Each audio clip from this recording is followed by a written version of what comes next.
Hey guys, welcome back to the channel 1-2 Steps. So in this video, I'm going to show you how to change Grammarly into British English.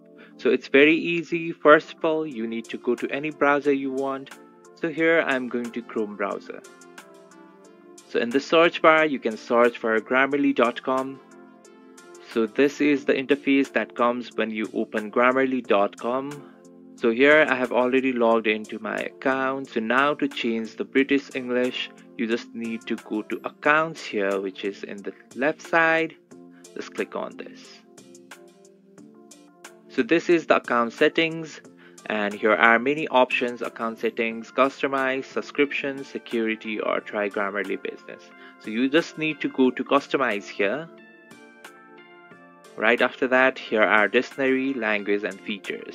So you obviously need to go to language here.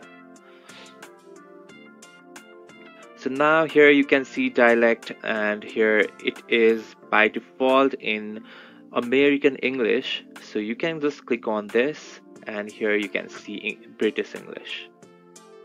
So in this way you can change the language into British English. Thanks for watching the video. If you find this video helpful, please subscribe the channel and do not forget to hit the like button.